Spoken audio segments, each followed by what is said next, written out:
अस्सलाम वालेकुम। आज हम MTH 301 का लेक्चर नंबर 16 पढ़ेंगे, एक्सट्रीम वैल्यूड थ्योरम। इस थ्योरम के मुताबिक if the function f is continuous on the closed interval a b then f has an absolute maximum value and an absolute minimum value on a b।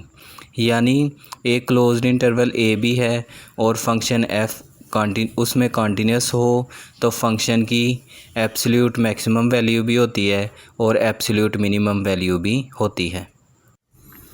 Remarks: An absolute extremum of a function on closed interval must be either relative extremum or a function value at end point of the interval। यानी किसी function की closed interval पे absolute extremum value के लिए या तो relative extremum values होनी चाहिए या फंक्शन की इंटरवल के एंड पॉइंट्स पे वैल्यूज़ होनी चाहिए। Since a necessary condition for a function to have relative extremum at point C is that C be a critical point। और किसी फंक्शन की किसी पॉइंट C पे relative extremum values के लिए जो सबसे ज़रूरी कंडीशन ये है कि वो पॉइंट C जो है वो क्रिटिकल पॉइंट होना चाहिए। तो लिहाजा we may determine the absolute value and absolute maximum value and absolute minimum value of a continuous function f on a closed interval by the following procedure। यानी इस तीन स्टेप्स हैं, एक प्रोसीजर के तीन स्टेप्स हैं जिनसे हम किसी फंक्शन की एब्सोल्यूट मैक्सिमम वैल्यू और एब्सोल्यूट मिनिमम वैल्यू फाइंड कर सकते हैं। एब्सोल्यूट मैक्सिमम और absolute minimum value closed interval a b पर फाइंड करने के जो तीन स्टेप्स हैं उसमें सबसे पहला ये है कि find critical points of f on closed interval a b and the function values at these critical point. यानी सबसे पहले क्लोज्ड इंटरवल ए बी पर फंक्शन के क्रिटिकल पॉइंट्स फाइंड करने हैं और उन क्रिटिकल पॉइंट्स पर फंक्शन की वैल्यूज़ फाइंड करनी है। दूसरा स्टेप है कि जो इंटरवल है क्लोज्ड इंटरवल उसके जो एंड पॉइंट्स हैं उन पे फंक्शन की वैल्यू फाइंड करनी है, यानी find the values of f a and f b. और तीसरा स्टेप ये है the largest and smallest of the above calculated values are absolute maximum value and absolute minimum value respectively. यानी जो सबसे बड़ी वैल्यू होगी जो ऊपर कैलकुलेट की होगी और सबसे छोटी वैल्यू वो एब्सोल्यूट मैक्सिमम और एब्सोल्यूट मिनिमम होगी। अब हम एक एग्जांपल करेंगे। Find the absolute extrema of function given है और क्लोज्ड इंटरवल गिवन है जिस पे हमने एक्सट्रीमा की वैल्यूज़ फाइंड करनी है। तो इसको हल करते हुए सबसे पहले हम क्रिटिकल पॉइंट निकालेंगे। तो क्रिटिकल पॉइंट निकालने के लिए हम फंक्शन का डेरिवेटिव लेते हैं। चूँकि ये सिंगल वेरिएबल फंक्शन है तो इसलिए इसमें हम सिंपल डेरिवेटिव लेंगे, लेकिन हमें पता है कि जब टू वेरिएबल्स या मोर वेरिएबल डेरिवेटिव हो तो मोर वेरिएबल फंक्शन हो तो फिर पार्शियल डेरिवेटिव्स लेते हैं। तो यहाँ हम फंक्शन का डेरिवेटिव लेंगे तो f डैश x इक्वल आ जाएगा एक्स क्यूब का डेरिवेटिव हो जाएगा पावर शुरू में 3 और पावर में से एक -3x², और नेक्स्ट टर्म x² का डेरिवेटिव हो जाएगा 2x और -x का डेरिवेटिव हो जाएगा -1 और 1 कांस्टेंट है, इसका डेरिवेटिव हो जाएगा 0। फिर क्रिटिकल पॉइंट के लिए हम इस डेरिवेटिव को 0 के इक्वल रख लेंगे। तो डेरिवेटिव की वैल्यू आई है 3x² + 2x - 1, इसको इक्वल टू 0 रख लेंगे। इसकी फैक्टराइजेशन करेंगे, पेयर्स बनाएंगे तो 3x² + 3x - x - 1 equal to 0, और फर्स्ट टू टर्म्स में 3x कॉमन लेंगे तो ब्रैकेट में रह जाएगा x + 1। Next last two terms में -1 कॉमन लेंगे तो ब्रैकेट में रह जाएगा x + 1, और ब्रैकेट को कॉमन ले लेंगे तो 3x - 1 x + 1 इक्वल 0 आ जाएगा।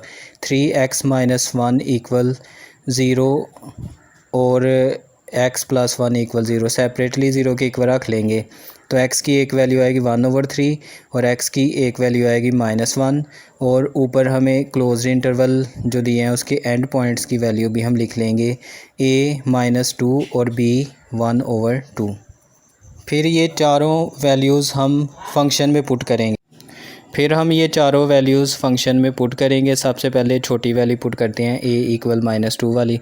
तो f-2 फंक्शन में पुट करने के बाद आ जाएगा -2 power 3 plus -2 power 2 minus into -2 plus 1।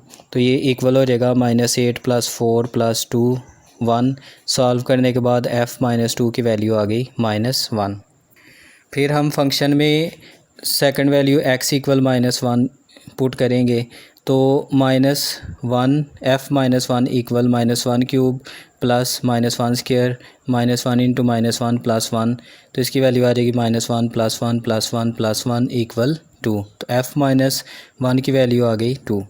फिर फंक्शन में हम तीसरी वैल्यू 1/3 पुट करेंगे। तो f1/3 इक्वल आ जाएगा 1/3 cube plus 1/3 square minus 1/3 plus 1। तो 1/27 हो जाएगा प्लस 1/9 माइनस 1/3 प्लस 1। एलसीएम लेंगे 27 तो आ जाएगा 1 प्लस 3 माइनस 9 प्लस 27। तो सॉल्व करने के बाद f1/3 की वैल्यू आ जाएगी 22/7। अब लास्ट वैल्यू पुट करेंगे f1/2 equal 1/2 cube plus 1/2 square minus 1/2 plus 1। तो सॉल्व करने के बाद ये आ जाएगा 1/8 प्लस 1/4 माइनस 1/2 प्लस 1। और f1/2 की वैल्यू एलसीएम लेने के बाद एलसीएम 8 आ जाएगा 1 प्लस 2 माइनस 4 प्लस 8। तो आ जाएगी f1/2 की वैल्यू आ जाएगी 7/8। अब ये जो चार वैल्यूज़ आई हैं फंक्शंस की, तो इसमें सबसे जो छोटी वैल्यू है वो बनती है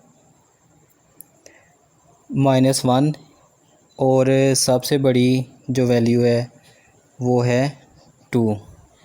तो हम लिखेंगे the absolute maximum value on closed interval -2 1/2 is 2 at -1 and absolute value of f on closed interval -2 1/2 is -1 at left end point of closed interval -2। अब हम नेक्स्ट एग्जांपल करेंगे find extrema of function f(x) given है x -2 whole power 2/3 on closed interval 1 5। इसमें भी सबसे पहले हम function का डेरिवेटिव लेंगे। चूँकि ये सिंगल वेरिएबल फंक्शन है तो सिंपल डेरिवेटिव लेंगे तो फंक्शन की जो पावर है, पावर शुरू में और पावर में से एक माइनस, यानी 2/3 इंटू x -2 होल पावर 2/3 -1। तो पावर में से जब एलसीएम लेकर -1 करेंगे तो ये रह जाएगा -1/3। तो f' यानी डेरिवेटिव की वैल्यू आ गई 2/3 इंटू x -2 होल पावर -1/3। अब हम इसकी पावर को पॉजिटिव बनाने के लिए इसे हम ओवर में ले जाएंगे। तो डेरिवेटिव f(x) की वैल्यू आ गई 2/3 इंटू x -2 पावर 1/3। अब हमें पता है कि क्रिटिकल पॉइंट जो है x की वो वैल्यूज़ होती हैं जिस पे डेरिवेटिव की वैल्यू ज़ीरो हो जाती है या डेरिवेटिव की वैल्यू एग्जिस्ट नहीं करती, यानी अनडिफाइन आ जाती है।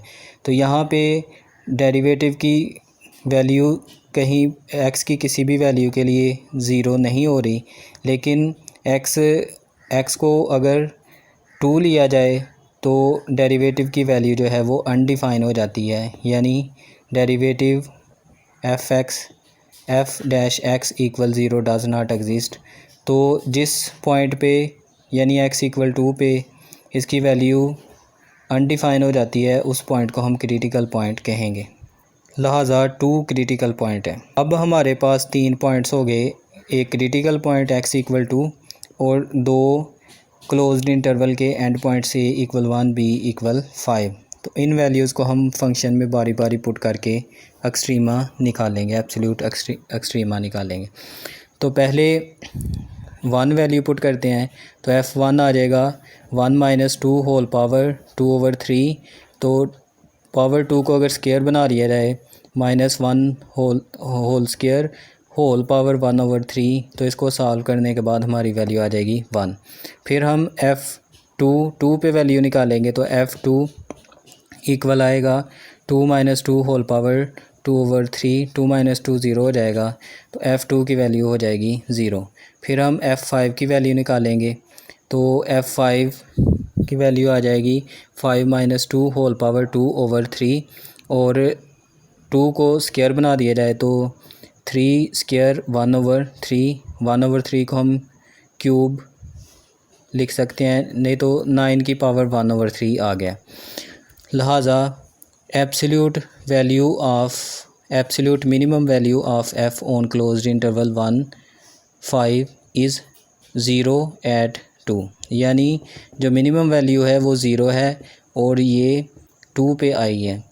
And absolute maximum value of f on closed interval 1 5 ये इक्वल है 9 पावर 1/3, और ये राइट एंड पॉइंट एट 5 पे आई है। अब हम नेक्स्ट एग्जांपल करेंगे, find extrema of function h(x) equal x power 2/3 on closed interval -2 3। इसमें भी सबसे पहले हम क्रिटिकल पॉइंट फाइंड करेंगे, तो उसके लिए हम डेरिवेटिव लेंगे। Derivative of h(x) equal power शुरू में 2/3 शुरू में आ जाएगा और पावर में से एक माइनस, यानी x 2/3 - 1। इसको सॉल्व करेंगे तो 2/3 x पावर -1/2 h' की वैल्यू को इसमें जो नेगेटिव वैल्यू उसको पॉजिटिव बनाने के लिए हम ओवर में ले जाएंगे, तो ये हो जाएगा 2/3 x 1/2। अब ये जो h(x) का डेरिवेटिव आया है, इसमें भी x की किसी वैल्यू के लिए भी डेरिवेटिव जो है वो 0 नहीं होगा, तो लेकिन x की एक वैल्यू ऐसी है जिसके लिए ये अनडिफाइंड हो जाएगा, यानी x अगर 0 रख लिया जाए तो डेरिवेटिव जो है वो अनडिफाइंड हो जाता है। तो चूँकि ये x 0 पे अनडिफाइन हो रहा है, तो हम 0 को क्रिटिकल पॉइंट कह लेंगे, तो x की वैल्यू आ गई 0। और बाकी जो क्लोज्ड इंटरवल के एंड पॉइंट्स हैं वो लिख लेंगे a - 2 b 3। फिर इन तीनों वैल्यूज़ को हम फंक्शन में बारी बारी पुट करेंगे। पहले 0 पुट करेंगे तो h0 की वैल्यू आ जाएगी 0, क्योंकि x की जगह 0 पुट होगा तो सब 0 ही हो जाएगा। और सेकंड वैल्यू पुट करेंगे -2, तो h - 2 इक्वल आ जाएगा -2 होल पावर 2/3। 2 को स्क्वायर बना लें तो -2 स्क्वायर होल पावर 1/3, तो -2 का स्क्वायर 4 हो जाएगा, तो 4 1/3। फिर हम 3 वैल्यू पुट करके फंक्शन देखेंगे फंक्शन की क्या वैल्यू आती है, तो h3 की वैल्यू आ जाएगी 3 पावर 2/3। 2 को सेपरेट कर दें तो 3 स्क्वायर होल पावर 1/3, तो ये आ जाएगा 9 होल पावर 1/3। तो absolute maximum value on closed interval -2 3 9 power 1/3 है एट x इक्वल 3, और absolute minimum value of function on closed interval -2 3 0 है एट पॉइंट x 0। नेक्स्ट हम देखेंगे how to find the absolute extrema of a continuous function f of 2 variables on a closed and bounded region R। पहले तो हम एक variable वाले function का extrema निकालते रहे हैं, अब हम 2 वेरिएबल वाले फंक्शंस का एब्सोल्यूट एक्सट्रीमा फाइंड करेंगे। तो इसका प्रोसीजर क्या होता है, इसके 3 स्टेप हैं। पहला स्टेप है find critical points of f that lie in the interior of R, यानी जो रीजन गिवन है उसके अंदर हमने क्रिटिकल पॉइंट्स फाइंड करने हैं। और दूसरा स्टेप है find all boundary points at which absolute extrema can occur, तो वो तमाम बाउंड्री पॉइंट्स फाइंड करने हैं जिस पर एक्सट्रीमा हो सकता है। तीसरा पॉइंट ये है कि फंक्शन में हम वैल्यूज़ पुट करते हैं क्रिटिकल पॉइंट्स की और बाउंड्री पॉइंट्स की, तो उसके बाद एब्सोल्यूट मैक्सिमम वैल्यू देखते हैं और मिनिमम वैल्यू देखते हैं। Next example, find the absolute maximum and absolute minimum values of function xy equal 3xy - 6 x - 3y + 7 on the closed triangular region R with vertices 0 0 3 0 0 5। अब जो फंक्शन है वो 2 variable function है, जबकि पीछे हमने सिंगल वेरिएबल फंक्शन किया था। तो इसको कैसे सॉल्व करते हैं, वो हम देखते हैं। तो क्रिटिकल पॉइंट्स मालूम करने के लिए सबसे पहले हम पार्शियल डेरिवेटिव्स लेंगे, क्योंकि ये 2 वेरिएबल फंक्शन है। तो partial derivative with respect to x लेंगे। तो x के लिहाज से जब हम पार्शियल डेरिवेटिव लेते हैं तो y को कांस्टेंट समझा जाता है। तो 3 और x का डेरिवेटिव 1 हो गया और y कांस्टेंट होने की वजह से वैसे मल्टीप्लाई हो जाएगा, और 6 एज इट इज़ और x का डेरिवेटिव 1 और ये कांस्टेंट है, इसका डेरिवेटिव 0 हो जाएगा और 7 का भी डेरिवेटिव 0 हो जाएगा। तो x के लिहाज से partial derivative f x equal आ गया 3y माइनस 6। फिर अब y के लिहाज से पार्शियल डेरिवेटिव लेंगे, तो अब x को कांस्टेंट मानेंगे और y को वेरिएबल। तो 3x कांस्टेंट होने की वजह से एज इट इज़ आ जाएगा और y का डेरिवेटिव 1 हो जाएगा। इसको हम कांस्टेंट समझेंगे, y के लिहाज से इसका डेरिवेटिव 0 हो जाएगा और 3 एज इट इज़ और y का डेरिवेटिव 1 और ये कांस्टेंट है, कांस्टेंट का डेरिवेटिव 0। तो fy हमारे पास आ जाएगा 3x माइनस 3। पार्शियल डेरिवेटिव्स लेने के बाद हम पार्शियल डेरिवेटिव्स को 0 के इक्वल रखते हैं क्रिटिकल पॉइंट्स निकालने के लिए। तो f x equal 0, f y equal 0। F x की वैल्यू है 3y माइनस 6 इक्वल 0 और एफ वाई की वैल्यू है 3x माइनस 3 इक्वल 0। यहाँ से 3y इक्वल 6 आ जाएगा, यहाँ से 3x इक्वल आ जाएगा 3। तो y की वैल्यू आ जाएगी 2 और x की वैल्यू आ जाएगी 1। तो ये हमारा क्रिटिकल पॉइंट आ गया इन R। अब हम बाउंड्री पॉइंट्स 0, 0 और 3, 0 से एक लाइन सेगमेंट लेंगे और देखेंगे कि इस लाइन सेगमेंट में कोई क्रिटिकल पॉइंट है या नहीं है। तो उसके लिए अगर हम इन वैल्यूज़ को देखें तो ये 0 और 0 यानी y वाली वैल्यूज़ 0 हो जाती हैं। तो हम y को 0 पुट कर लेते हैं, किस में, इक्वेशन 1 में यानी फंक्शन में। तो फंक्शन में 0 पुट कर दें तो ये हिस्सा 0 हो जाएगा और ये हिस्सा 0 हो जाएगा।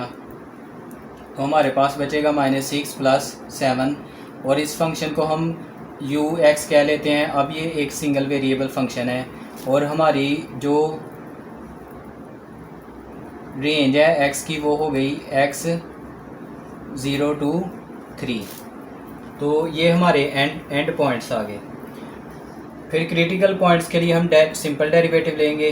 सिंपल डेरिवेटिव जब लेंगे तो -6x का डेरिवेटिव आ जाएगा 6 इंटू 1 और 7 कांस्टेंट है, इसका 0 आ जाएगा। तो डेरिवेटिव की वैल्यू आ गई -6। तो इस फंक्शन का कोई क्रिटिकल पॉइंट नहीं है, क्योंकि क्रिटिकल पॉइंट होने के लिए x की वो वैल्यूज़ जिनके लिए डेरिवेटिव 0 हो जाता है उसे हम क्रिटिकल पॉइंट कहते हैं। तो यहाँ x की कोई भी वैल्यू रखें तो डेरिवेटिव 0 नहीं होता, इस वजह से इसका कोई क्रिटिकल पॉइंट नहीं है। जब क्रिटिकल पॉइंट कोई नहीं होता तो फिर हम कहते हैं कि एक्सट्रीम वैल्यूज़ जो हैं वो एंड पॉइंट्स यानी 0 और 3 पर लाई करती हैं और ये जो एंड पॉइंट्स हैं वो 0, 0 और 3, 0 पॉइंट से मुताबिकत रखते हैं, कोरस्पॉन्ड है इन R।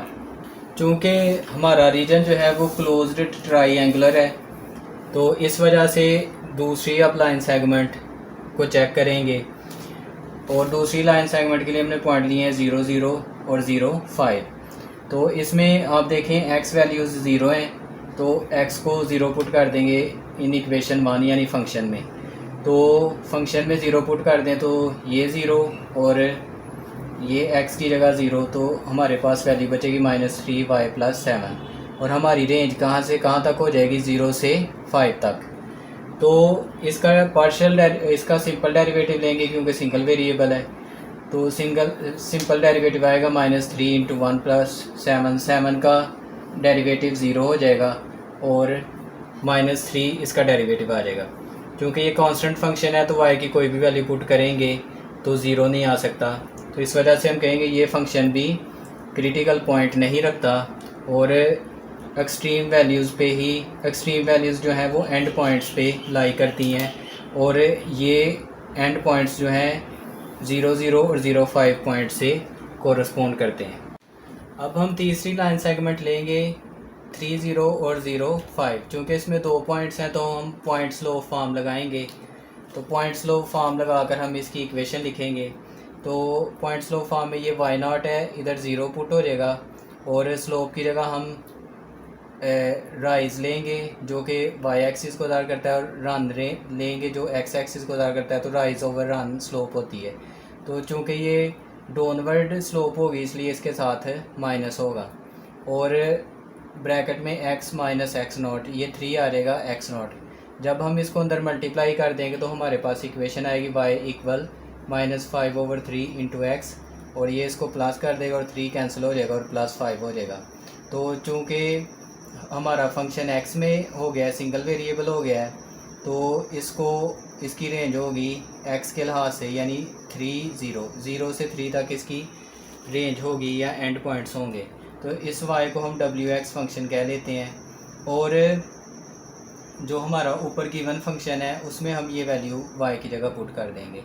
तो ये 3xy था, तो यहाँ हमने y की वैल्यू पुट कर दी, 6x वैसे ही, और फिर 3 और y की वैल्यू पुट कर दी, और 7। इसको अंदर मल्टीप्लाई किया तो -5x, क्योंकि ये कैंसिल हो जाता है, तो 5x² और ये इससे मल्टीप्लाई होके 15, ये 6x² और ये कैंसिल हो जाएगा मल्टीप्लाई होके, तो ये +5x और अंदर मल्टीप्लाई होके -15 और 7। तो जब इनको सॉल्व कर लें तो ये 20 होगा, और 6 निकाल देंगे तो 14 आ जाएगा, और 15 में से 7 निकाल देंगे तो 8 आ जाएगा, और ये रेंज आ रही है हमारी। तो इसका हम डेरिवेटिव लेंगे। डेरिवेटिव जब लेंगे x के लिहाज से तो इसका डेरिवेटिव 2x आएगा, कांस्टेंट वैसे रहेगा, इसका 1 हो जाएगा, कांस्टेंट वैसे रहेगा। सिंपल कांस्टेंट आया तो उसका डेरिवेटिव 0 हो जाता है। तो इस डेरिवेटिव को हम 0 के इक्वल रखेंगे, ये हो जाएगा -10 + 14 = 0। तो x की वैल्यू आएगी 14/10 डिवाइड हो के 7/5। अब ये वैल्यू हम यहाँ पे पुट करेंगे, तो जब यहाँ पे पुट करेंगे x की जगह 7/5 + 5, तो 5 कैंसिल हो जाएगा, तो ये आ जाएगा -7/3 + 5। LCM लेंगे तो 15 में से 7 निकाल देंगे तो 8/3। तो ये हमारा तीसरी लाइन सेगमेंट का क्रिटिकल पॉइंट आ गया। अब हम अपने तमाम बाउंड्री पॉइंट्स को, ये तीनों बाउंड्री पॉइंट्स हैं, और दोनों क्रिटिकल पॉइंट्स को फंक्शन में बारी बारी पुट करेंगे और देखेंगे कि कौन सी वैल्यू मैक्सिमम है और कौन सी वैल्यू मिनिमम है। तो अगर हम फंक्शन में 0 पॉइंट पुट करें तो फंक्शन की वैल्यू 7 आती है।